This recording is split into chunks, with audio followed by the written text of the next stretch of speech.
Hi everyone! Today we will learn how to convert PDF file to Word file. Search your PDF file. Open with your Microsoft Word. Wait for the file to be open. While waiting, please don't forget to like and subscribe to my channel and click the bell icon for more videos and updates. The message will show on your screen. Just click OK to convert the file.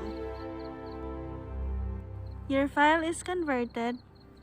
We will save it as a Word file.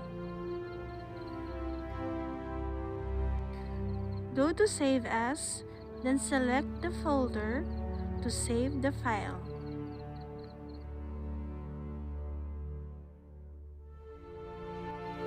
Select Word document and finally save it. Thank you for watching. See you next time. Have a good day.